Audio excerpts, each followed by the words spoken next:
welcome. This is Philly P and Anshuman hosting. We've got Peoria Life for you today. We've got a wonderful guest, PFR Promotions, Anilius, Alicia, and Matt. Thank you so much for being here. You guys are help perpetuating music and arts out in the community, and we want to learn a little bit more about it.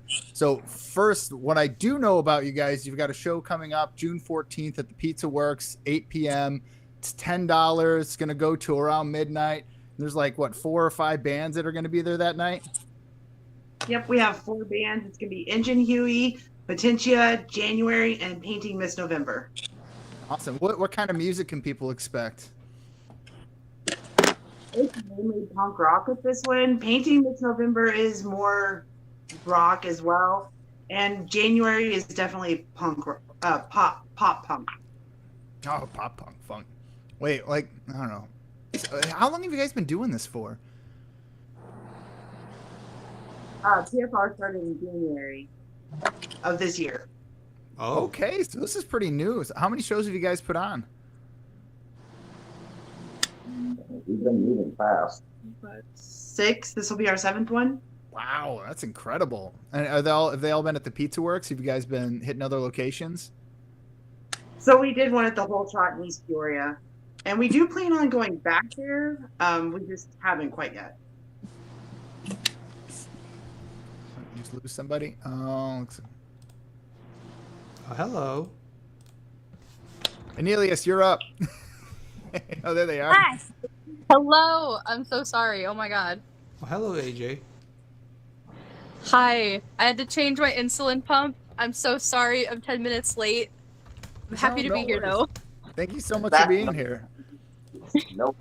So we're actually just talking about what inspired this. How long you guys have been in existence. But let's talk a little bit about what inspired this. So I know it's been going on since January of this year. So it's still pretty fresh. But you guys have already put on 6 shows, which is incredible. I know how difficult that is. I mean, just to find a partner for one show can be a challenge, let alone 6 in such a short time. So yeah, tell me what got you into doing this? Is it me or on Anilius? Me? How about you, AJ? I want to hear from you since you're new. Okay. Well, actually, I joined a band with Matt last year. So Matt kind of introduced me into the scene, and I left the band, and I wanted to stay relevant in the scene because I really liked working with them. And then Alicia started like coming along with us too, and I just really enjoyed hanging out with everybody. And we had our first show, and Alicia did a fantastic job putting everything together, and Matt was doing such a good job like putting everything together. And I was like, you know what? I want to keep doing this, and I want to keep doing it like with these people because they make it fun and they make it like cool to be involved with, and I just really enjoy doing this. Sometimes it's like better than just like playing. I like helping other people play, especially the way like Alicia sets everything up. I love it. Like everything is so organized, and I get to help out like other people in the music scene. I'm not very experienced myself, and this has been helping me kind of get experience. I've been learning so much, and that's my favorite thing about doing anything is learning more about it. And I'm just so excited to like keep learning about it, keep learning music and meeting people and helping people. It's just been like such a fun thing overall. What instrument did you play in the band? I was a vocalist, and one of Matt's buddies gifted me a bass guitar, and Matt started teaching me drums. So I've been kind of dabbling in those, and I actually just bought a violin, so I've got that on the list too. So yeah, you've got the music bug for sure. Oh yeah. So that's actually how I met my wife. So I was a bass player in a band, and then she and her friends came to see a show, and then she wound up being friends with our drummer who left the band, and then they started their own band, and then they opened for us at a later show, and yeah, and then we've been married for like a million years. No, 14. Awesome. 14. But so how did you get to know Alicia? Did you guys just meet at the shows, or like how did that happen? She and Matt worked together, and she started hanging out with us and stuff like during practice, and she was just always around, and so I really liked being around her, and I was like, you know what? I like her. I want to hang around her. She's cool. I'll second that. So I've actually known Alicia for a long time. We used to work together in the call center. I mean, we were in the trenches. I mean, she was. I was a supervisor, so I wasn't on the. I didn't have that like constant rolling in the ear all the time. I just had the occasionally I'd have to pop onto a phone call, but man, like it was stressful and it was a tough environment. And Alicia was awesome. She had one of the best attitudes out of people there, even in a really, really difficult situation. So just bravo to you, Alicia, and bravo to you for for finding her. Yeah, it's been awesome. So tell me about the first show that you guys did. Where was it at? How many people were? I mean, how many bands did you guys have play that night? We had 4 that night, didn't we? That's the one that we only ended up with 3 because somebody didn't show up. So it was Salted Pickle. From Chicago, right? No, they're from Wisconsin. Wisconsin, Northern sorry. Illinois. Who else was it that night? Potential was there. Yeah, no, that wasn't the whole shot. That was our second one. Oh, okay. We had 3 So long ago. It was so long ago. Like, not even 6 months. Well, so like, how did you guys network in with these bands? Because it sounds like the network for like punk, hardcore, it runs pretty deep, but it's like it's all over the place. Like, how are you guys running into these people? We find each other. I mean, is it shows? Are you seeking them out on social media, or is it just you're just happy accidents all the time, just happening to Yes. people? It's a mixture. Social media. It's happy accidents. It's you start talking to people and you find out what you're doing, and then like they're like, "Oh, hey, here's my friend's band," and then you talk to them, and everybody talks about it.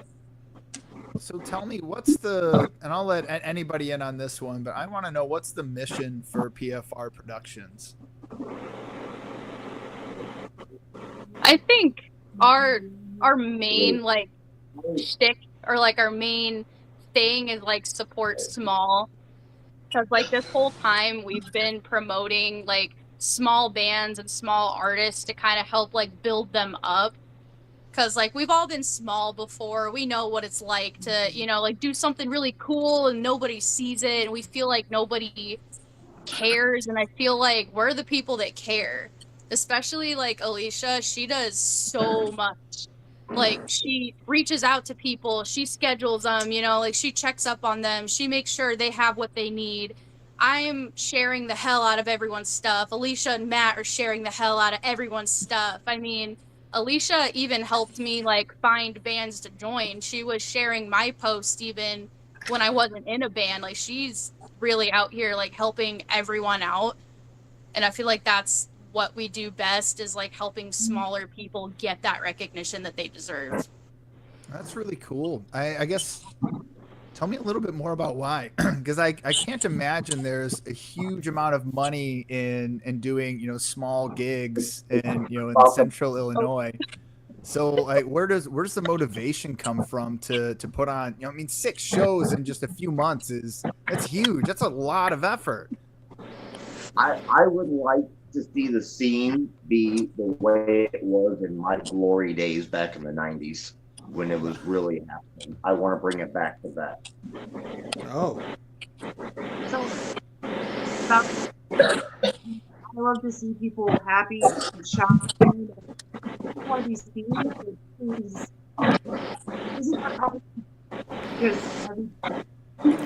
So I'm sorry, Alicia, you need to speak up louder because it's kind of hard to hear you.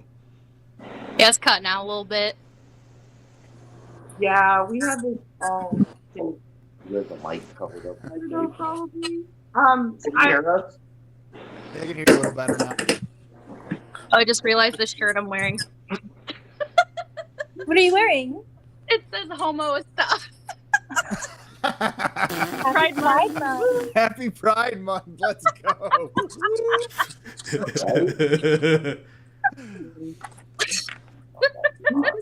Perfect timing. So and Anilius. So where do you fit into the picture? How do you support?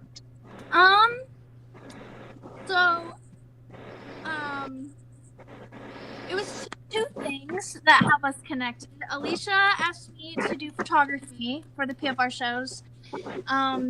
So I thought that was awesome. And then I also asked them if I could make their zine, sorry, because when I was in the scene in Springfield, we had a zine called, oh God. I can't remember their old name. They have a new name now, but it was probably the coolest thing about being in the scene was having a zine and being able to write for it and have everybody knowing what's going on with everything. And so I really wanted to make a zine here locally. So it was just a good thing that happened. A very happy accidental meeting. We met through mutuals in the scene. Last year was one of the hardest years for me because I found out I was suffering from fibromyalgia. So now I don't have a 9-to-5 job. I can't function enough for that. So I do a lot of odd jobs with like camera and drawing and just whatever I can find, stage hands, roadie stuff. And yeah, I don't know. It's awesome. I don't have like a big picture in mind, but it is so fun, and I really appreciate being in a group of people that are so straightforward and open and kind and just really optimistic. Like, I love a group of people who aren't hating on each other and haters, and people who can walk into their show happy with everybody there and not having like all these crazy beefs and just, I don't know. I'm lucky to be here. Well, I mean, we're happy to have you here. You know, and it's really, I have to say, for me, from my perspective, you know, being a musician for many years and wanting to try to, you know, monetize that and falling flat on my face so hard and for so long. But then, you know, and really what was needed is exactly what you guys are talking about. And it's really the opposite of monetization. It's just experience. It's getting out on the stage, doing things that work. It's kind of like stand-up comedy, really. Like, it's, you have to get up there, see what works, and then wash, rinse, repeat, and just keep going. Yeah. Not that I know anything about stand-up comedy. I'm not funny. I used to do stand-up. I mean, it's pretty much exactly that, you know, like, this whole time has been a lot of trial and error for us, just kind of seeing like what ideas we think would be cool, what we don't want to do, you know, like things we want to venture out and maybe try someday, things we're like staying away from. And I definitely feel on the like the chronic pain part of things and like the trying to stay relevant like while being disabled, because like I have a lot of joint problems actually, and playing bass has been excruciatingly difficult for me. But like, it's all trial and error, you know, like you were just saying. It's a lot of like what works for this and what doesn't. And I feel like as a group we work so good on that. Like, we're always bouncing ideas off of each other. Like Alicia and I, we design most of our flyers. Like, we're always like, oh, hey, what do you think about this? What do you think about that? It's just like, it's small community, but it becomes big community. And helping each other out definitely helps with the difficulty of it. So, I mean, yeah, like you said, 6 shows in like, what, 4 or 5 months? That's insane. And I don't think we could have done it like just on our own. I'm so glad we have that like fallback on each other. And especially with being small, it's like, it means even more that we've accomplished this much so far, and that we have so much more planned, and I'm so excited to see where it goes. Like, I am so pumped for this. I'm like, I cannot wait to see what the future has. I'm so excited about all of this. Well, I also think that in not chasing dollars and cents and just allowing artists to, you know, come out and do their artist thing, it creates a really kind of special and unique environment that just can, I mean, it'll take that's the right secret sauce. You're going to take somebody and just catapult them And we do very similar stuff here with Peoria Life. We're all about platforming people who do exactly this. Talking, sharing their stories, and really talking about the arts and the community and about the impact that it has on people. We were just talking about Preston Jackson the other week and the impact that he's had on the art community. He did the statue for Richard Pryor and a bunch of other really incredible statue bronze work. And I really want to interview that guy. Anshuman, work on that. Anyway, So I was going to ask, what Sorry. do you see for the future of this? Are you guys looking to add more shows, more bands, more venues, or are you looking to just kind of keep it this underground scene, but really just throw it on steroids and make it bigger? All of the above, like all of it. We want to buy our own sound system, so that we're doing all of that. It's DIY. Like, the community is starving for this. We have so many bands reaching out, so many bands that want to play, and there's only so many days we can do it. So, all the Yeah, like we're already booked out until like December, and the only reason we don't have a December show right now is because the venue is full. But like, I could fully see us booking into next year if we even go that far yet. But I totally think we can do it. Like we're already up to over 250 followers on Facebook. I need to put our Instagram back up because that wasn't gaining as much traction, weirdly. But I think we're gonna pull this off for sure. Well, and say if I'm a band and I want to connect with you guys, what's the best way to do that? Just reach out to like any of us. We're always talking to each other. So Is there Facebook, and is there a particular, like, is it just PFR Productions on Facebook and then they can like message you on there? yeah. PFR Promotions. Promotion. Yeah. Oh, promotions. I doing this productions. Let me just fix that. We'll redo that intro at the end. PFR Promotions. I have been promoting a fictitious company that does not exist. PFR Promotions is the right one. Thank you, everyone. June 14th, Piece of Works, 8 p.m., $10, eardrum explosion. Moving on. Woo! So how long were you playing in a band? Well, I guess you were doing vocals, then you were playing bass. Were you actually playing bass in a band, AJ?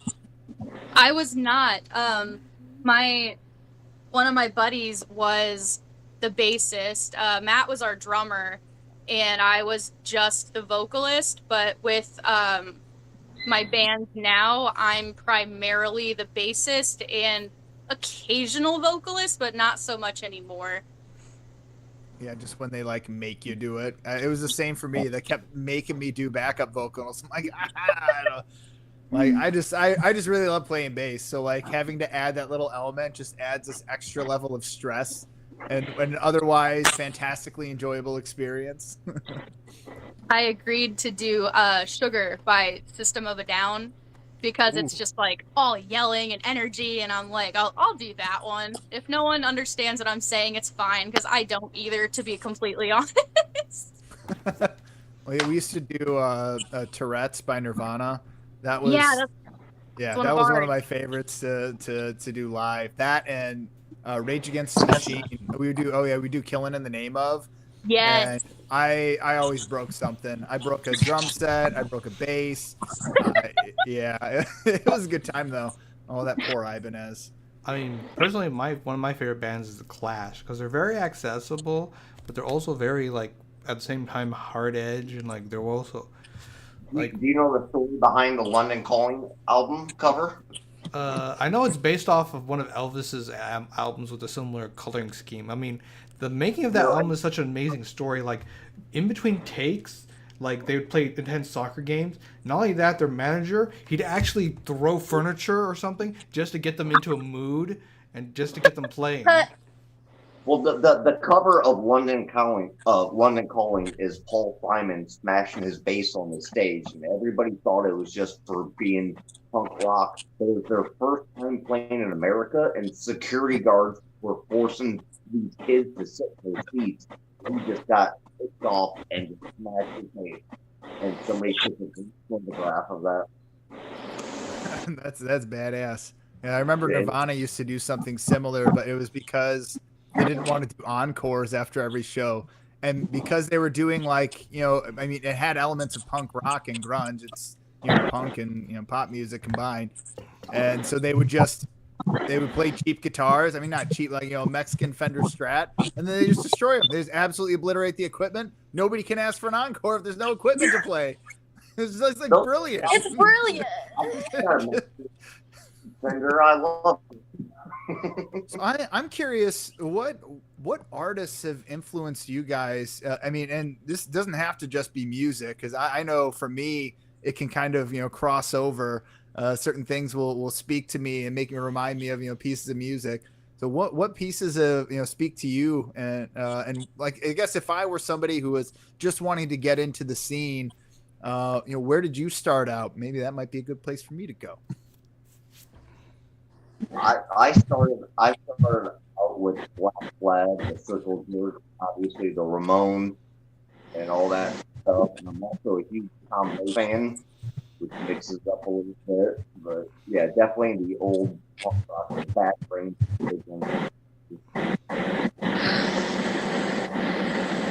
And for me, I'm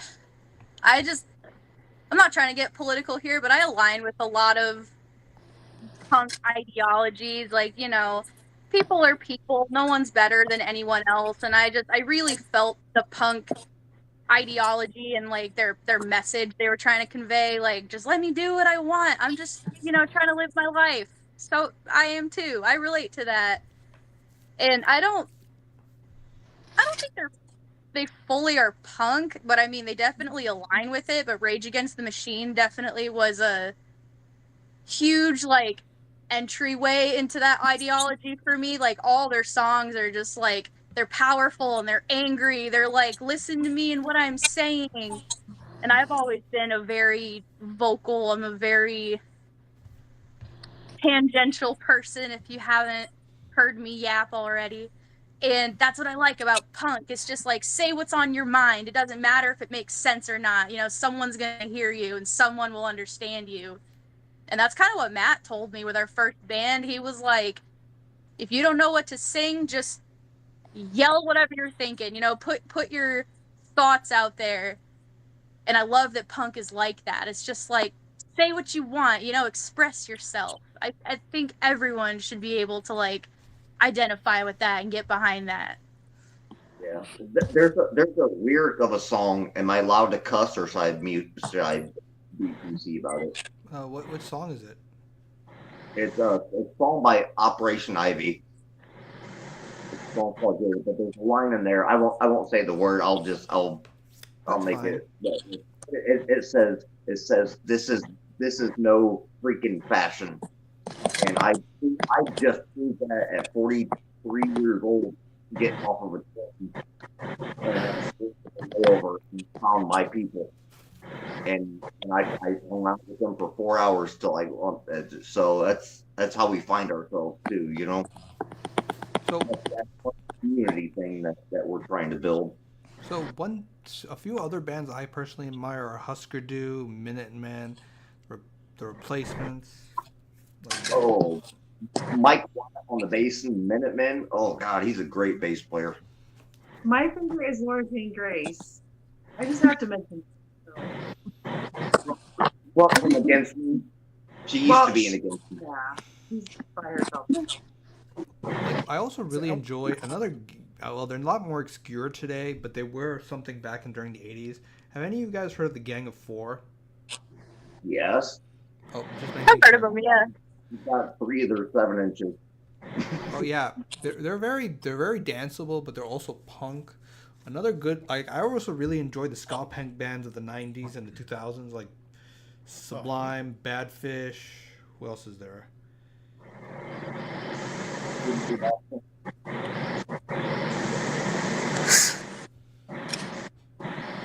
music was just ska punk is just so chill.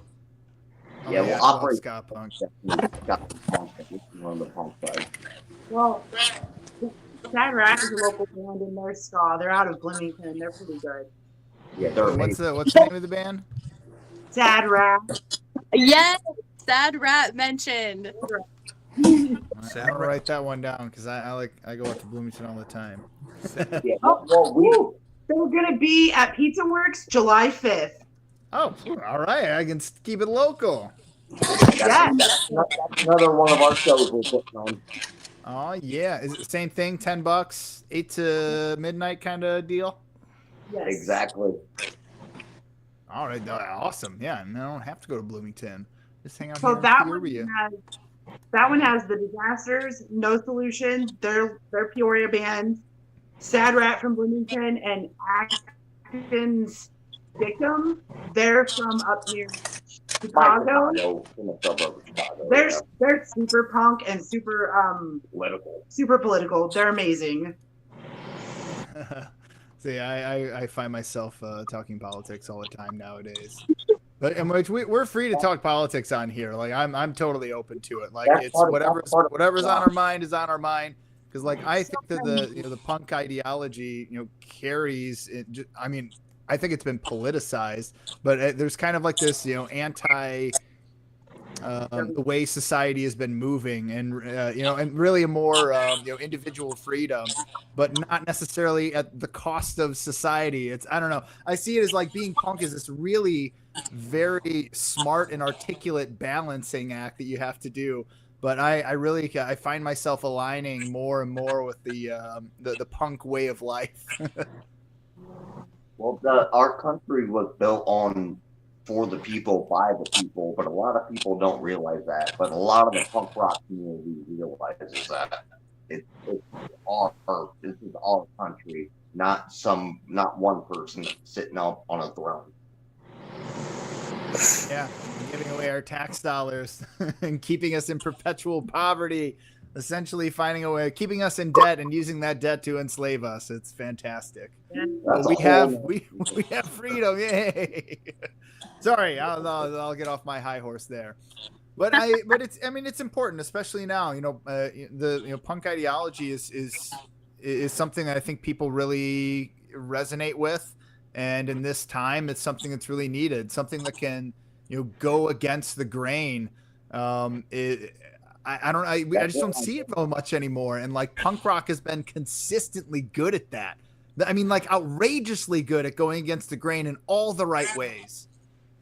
That's my favorite Bad Religion album, Against the Grain. It's a good one. I put that one. That Supper's really good. So I'm learning a lot about punk, so I like to take notes of the different bands. In our, Yeah. I guess my first band, we went by like two names, so I'm just gonna refer to it as my first band.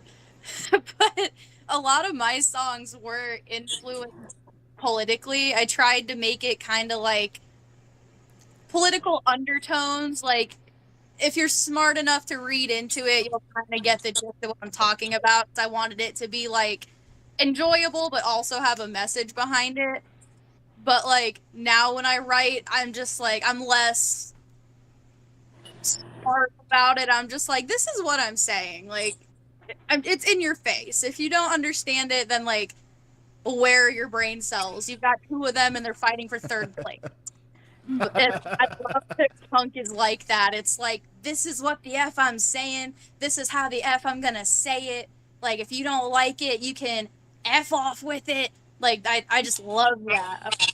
Like, it's so loud and aggressive, but like a safe space to have those aggressive feelings. Because like true punk, like, it is loud, it's aggressive, but it's not hurtful. It's like Matt said, it's like by the people, for the people. It's a supportive community, all for like one or two similar goals. Like support the people around you, have fun with the people around you, just like be you. I love that. I love the do you type of thing. I'm a very do type of person. I'm also very much against the two-party system. I don't like how we just have two-party systems because they have two parties, and guess what? I have two middle fingers for each one of them. I mean, yeah, and it's palpable, since what 2012, or I mean, how many years ago when Citizens United went into effect, and it effectively allowed dark money to flow into the system, unabated. That is completely upended, everything that our whole way of life. It came down to this one court decision. But I mean, if you really look at it, it was a slow erosion that really started happening in 1973 and maybe even a little bit before that. However, things might change for the better soon because right now, from what I've seen, I follow a lot of political movements and stuff on social media and watch a lot of news shows. So right now, there is the popular movement that's regaining rise is left-wing populism within the United States. Even though Bernie Sanders did not win the two presidential campaigns he was in, I believe he will be a sort of a, how you say, what's the right, sort of a figurehead or precursor to, similar in a way to how Barry Goldwater was a precursor to Ronald Reagan's presidency. Because right now, like, there's a man running for mayor in New York called Zohan. I forget what his name is. He's a Democratic socialist. A lot of people think he could win. Like, another person, his name is Nathan Sage, I think maybe in Iowa, who's running. Like, left-wing populism is getting a lot of wins across the country. So things might be changing for the better.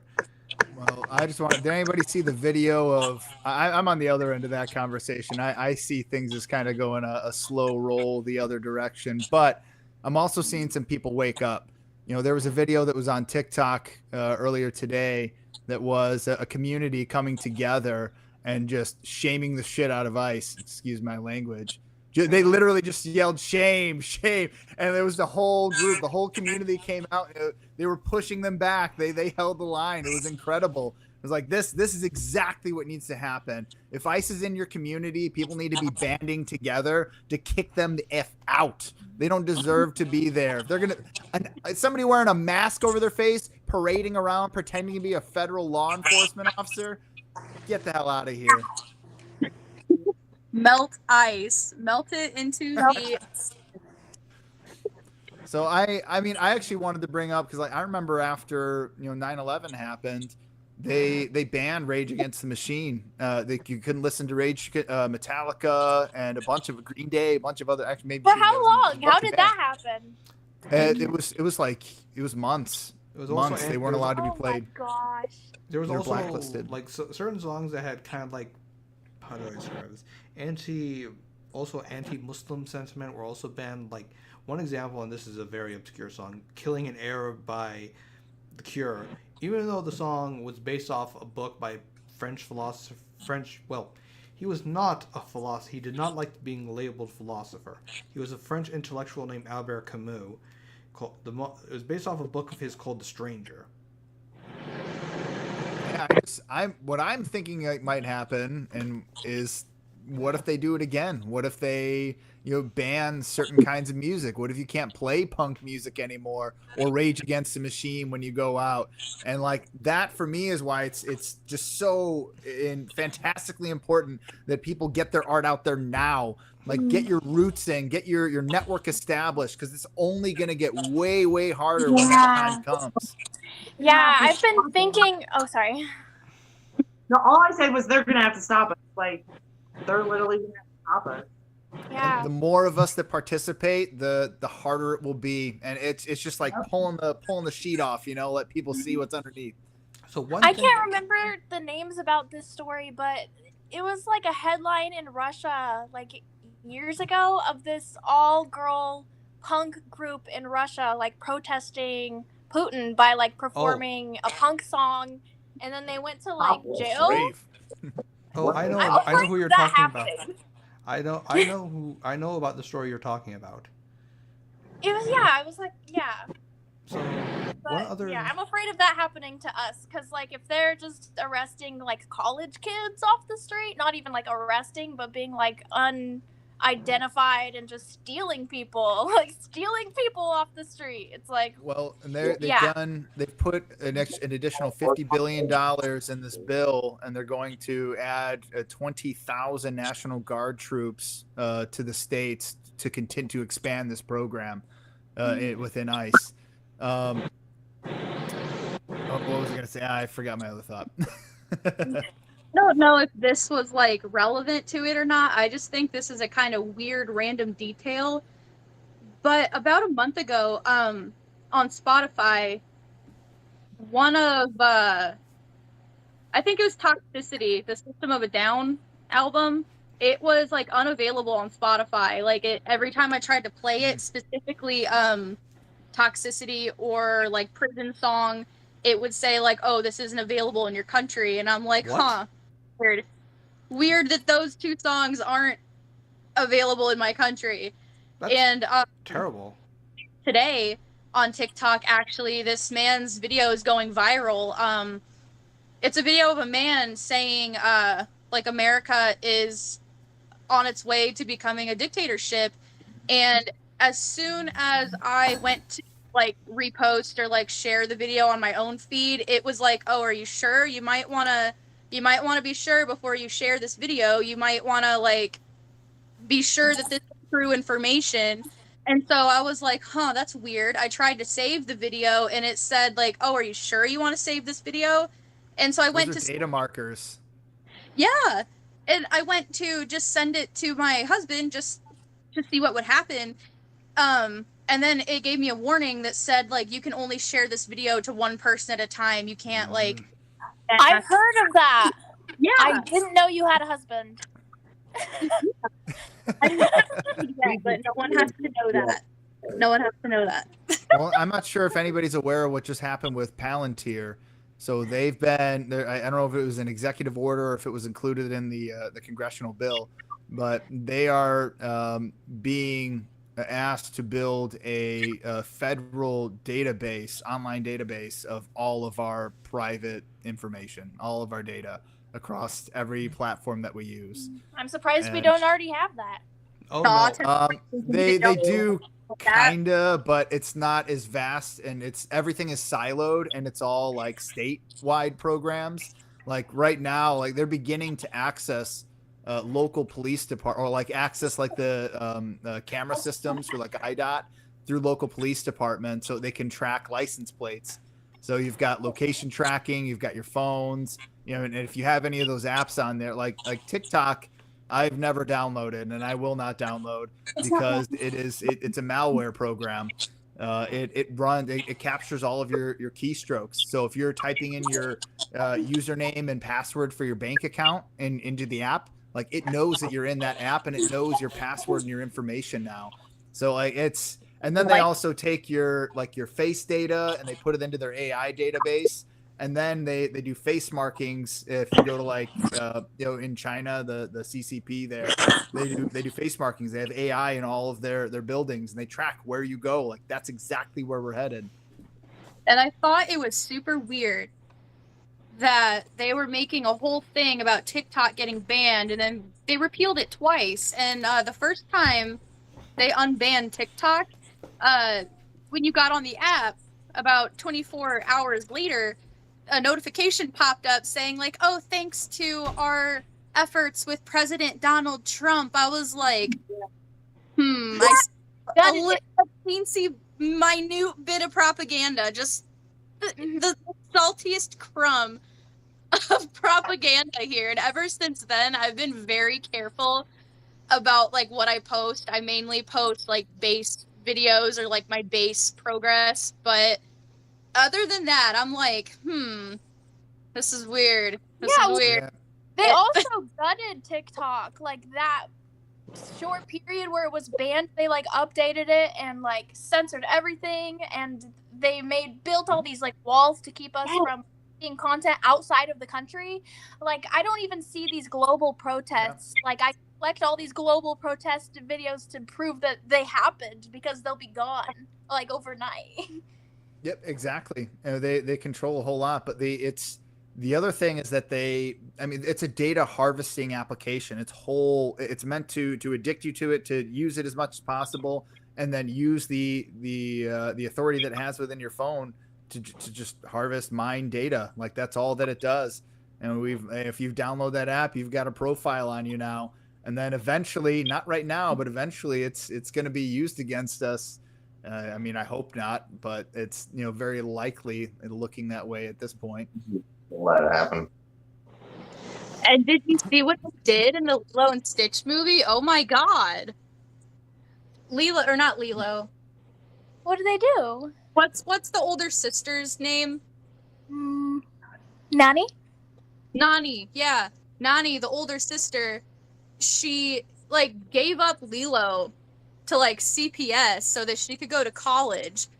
But the thing she went to college for is funded in Hawaii. You wouldn't have to leave the state or do anything. They would literally pay you to get the degree. And then another little small hint of a saltiest crumb of propaganda in that movie is that the Marines, that's a trademarked or copyrighted term. So Disney isn't allowed to use the term the Marines or the United States Marines in their movie unless they were licensed to. And Lilo said that. She was like, oh, my sister's gonna be in the Marines. And I'm like, you can't say that. You gotta be licensed to say that in a movie. What? And I was reading into it and reading all the facts about it because I got my writings and my poems and shit copyrighted just to to protect myself because I post them online. Mm-hmm. And I'm like, yeah, no, that's definitely, you had to network to be able to say that in a Disney movie. That's weird. Yeah, and they were changing movies so that they could attract other countries' investment. Particularly China is probably the best example. I mean, so but that changes the art that we get. That changes how the artists view the project. It changes everything. Mm-hmm. That's what I like about our mission at PFR is we're fuck the people trying to bring you down. Don't let people tell you what you can say. I mean, we got to keep it mostly family friendly, but other than that, don't let people tell you what to say. See, and I am personally of the belief that there are no bad words. It is only how you use those words. As a person of several minority demographics, I agree. It's I don't use hurtful words that don't apply to me, but if someone says a hurtful word to me, I'm like, I know you're trying to be hurtful and it's not working. It depends on the tape behind the word. Yeah, intent matters. Absolutely. Yeah, I mean, I think there are certainly some words that, shouldn't be uttered. There's no reason to utter them. And I just want to point that out. But I think generally speaking, what society would point to is, a swear word.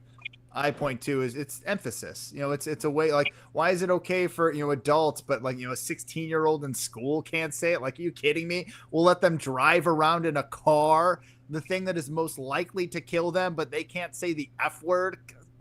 Come on. It's unreal. It's the same thing with, the kids kids, really, 18-year-olds when they join the military, but they can't get a drink. And I think a 21-year-old drinking age, I think is silly. I think we need to be more French about it. 12. I'm 22 and I can't even rent a car on my own. So you're telling me I can go as a kid right now, but I can't rent a car. I gotta be old to do that. I don't want to be 25.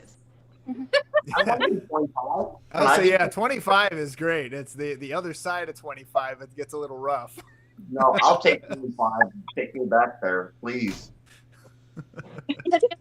Seven's birthday. Wait, whose birthday? Mine. It's your birthday? Annilius. Oh, happy birthday. How old are you? 27. 27? That's 10 years younger than me. I'm approaching 40, and it's painful. Happy birthday from Steve. On here, I'm 43. I was like, yeah, 35. you pulled rank. He's got seniority. Not on purpose, trust me. I'm 35. Is that older? I was always curious. I never asked because I thought it was a rude question, but it's good to know. Antoine is 35. I'm an open book. Oh my God, I'm 42 since everybody else said. I still take breaks. The scene though For is that someone like who's the backgrounds. so for someone who's watching this and they want to support you, what's the best thing that they can do? Show Go up. to the shows. Yes, go to the shows. Go to the shows. More importantly, when you go to the show, get in the front, right up next to the band, and support them. Just show stand up. in the- Hey, you're in the front. asking a lot there, my man. Yeah. Just show up. Just show up. I do it.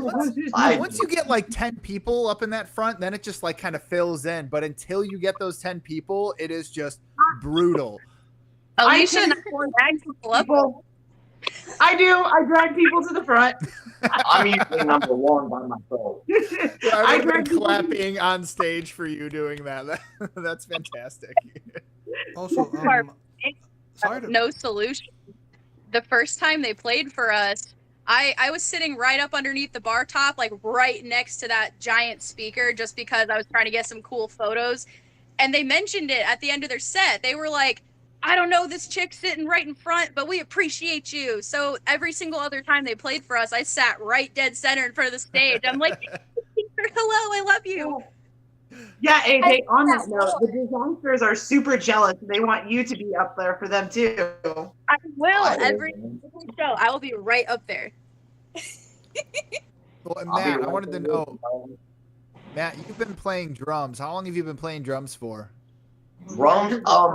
Well, Do you play guitar? I've been playing guitar for 32 years. That's my main thing and my main instrument right now. But I'm in another band that I play drums too. It's going pretty good, and we're getting pretty close to getting ready to get out of the basement. You know what I mean too.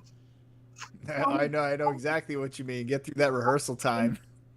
Yeah, his other band is actually going to be playing in a show soon. Well, yeah, we have a show August 23rd at Pizza Works, and we're playing Mates Fest in November. We're co-hosting it with another guy. It's all for charity too, for Alzheimer's disease. Oh, awesome. Where's Mage Fest happening? Where's that at? That's also going to be at Pizza Pizza Works. Works. Oh, Pizza Works. Man, we gotta go. I just need to go down to Pizza Works and hang out with these guys. They're in it. out of That's curiosity, fantastic. on Facebook, somebody called Cody Edwards said, "Hey guys," or I don't know who that is. What up, Cody? No solution. Right? Yeah, Cody's. Yeah. So, and he showed me up on drums big time. He's a way better drummer than I am. Wait, why are we alive? Probably. I'm probably the Punk rock karaoke. I'm Oh, the only the punk rock. person. I'm the Yeah, only that's person good. here with no musical talent or singing talent whatsoever, since I have not done either of those. You'd be great. I believe in you. Hey, I opened for Les Claypool. I can say that. That's a thing. What? Yeah, That's something yeah. to brag about for sure. Yeah, Putting Les my- Claypool and the Mars Volta. Nice. They were really the Mars Volta were jerks. They were mean. I didn't like them. They just got real drunk and put on a not very great show. And they made it so nobody could park in the parking lot, like this huge parking lot, because they didn't want anybody to see them walk 8 feet from the bus to the door.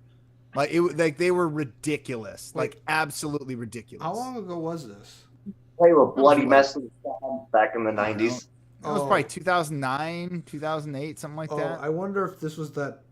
Okay, the one time, like I think the singer and maybe the guitarist or something, they were going through some bad addiction problems. I'm not excusing their behavior. He was obliterated, dude. Like, well, and their songs are all about timing. Like, it's all about timing, and it was off. It was bad. Like me, like I've been playing music for 25 years, and it hurt my soul to hear them performing in the way that they were, because I knew that they could do better, and they knew that they could do better, and they just knew that they weren't hitting the mark. And the lead singer was so drunk.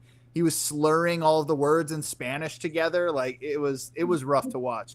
And I know that because I saw them the night before in Chicago. I saw them the night before in Chicago, and he was not nearly as drunk. It was like the show was still like meh, but it was marked like a lot better than what he put up at the rave. At our shows, just to keep a little bit of the punk rock spirit alive, I'll have one Vegas bomb after every set. So I'll usually announce the bands before they go on. I'll be like, oh, this is Sad Rat. This is No Solution. This is The Disasters. But as I go on, it just gets progressively more just like, welcome these guys to the stage. And then it turns into like, hell yeah, get ready for the sons of bitches. Fuck yeah. You're really good at bringing people onto stage. I can't wait to see it. Some of the bands record the entire night or the entire set too, and I love watching the videos back and seeing like, okay, we're normal, we're getting there, okay, everybody's pumped, awesome.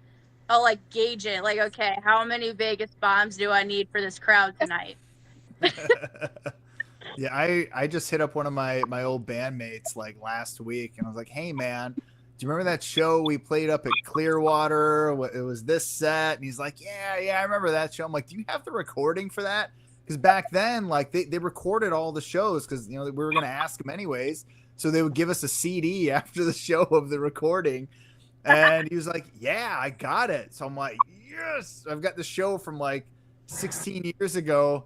Like, I feel like I just crushed it. Like I felt really, really good after that show, but now I'm finally going to get to listen to it back and be and critique myself, which, oh my God, it's going to be bad. It's going to be bad. I know it, but how bad? Oh my God, I wasn't even in tune for that song.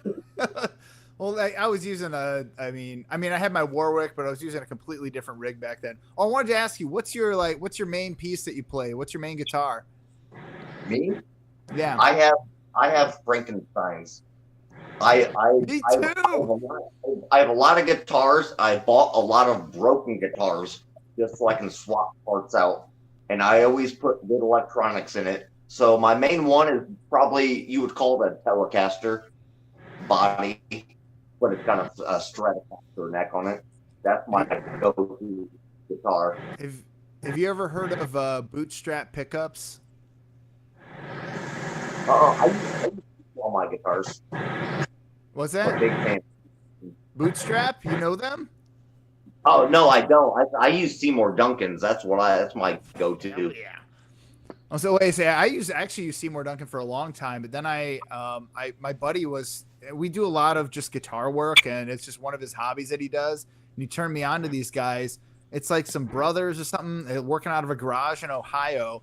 And they're like, all right, we bought this big ass garage. We're going to buy all of our things in bulk so that we can give you the cheapest stuff as possible, but make it as high quality as we possibly can. And so I ordered these pickups. They're called Prunos. They're 14.5K single coil with 0.25, they're Alnico 5 magnets. So they're just like gigantic magnets with huge output. And when you put it through a tube amp, it is just the dirtiest sound on earth.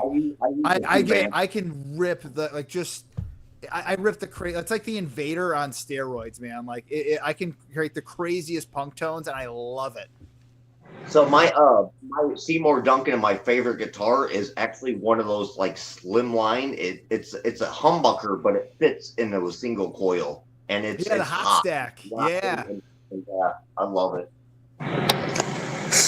And if anyone ever seeing this would want to check out my Facebook page and see my bass videos, one thing I do that I think is kind of cool, like with the guitars and like practicing and everything, is I only post videos where I suck.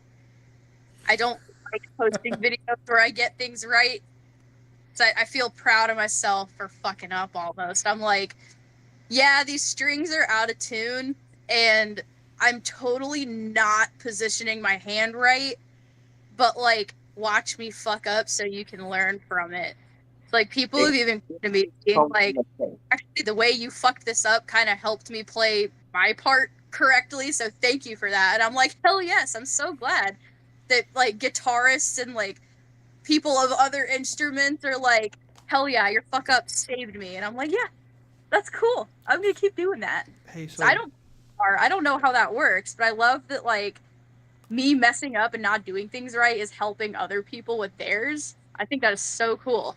Well, I can explain that. I'll get to you in just a moment, Achman, because I know we're past our time at 8:00.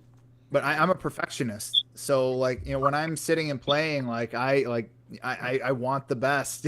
I want the best for myself, and when I record, I can always find something in the recording that I'm like, I don't need to post that thing. But having someone who's just got the courage to go out there and just post it, just post them messing up is like, yeah, like that's exactly what I need, because that's what I need to allow myself to fail forward. Unless I, address this problem, for myself, acknowledge it and address it head on, I'm never going to overcome it. And I feel like that's, there's probably a lot of people that feel like me in that regard. And to see somebody do that, it's inspirational. Like gives me the courage to go and do it myself. Can't be good unless you suck. Exactly. You got to suck first. Say it again. Practice makes progress. Okay, well, I think that was Hachiman's leaving me a look. So thank you, Anilius, Alicia, AJ, and Matt for being here. This is a PFR Promotions. That's an appropriate distinction. Next, we have our show coming up on June 14th at the Pizza Works, 8 p.m. to around midnight. $10 a head. Eardrum Explosions is the name of that show. Check us out on Facebook. And you said, do you still have an Instagram right now for PFR Promotions? It's been deactivated, but I will have it back up. The username is PFR Promos. PFR Promos on Instagram. Thank you guys so much for being here today and talking about the arts.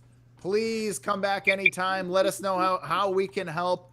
We want to put your message out there to everyone, and I'm certain that it's going to capture them the same way it's captured me and Anshuman today. Thank you. Thank you so much for having us. Thanks for having us. Our pleasure. Yeah. Well, thank you for everyone for tuning in to our show, and everyone have a good night.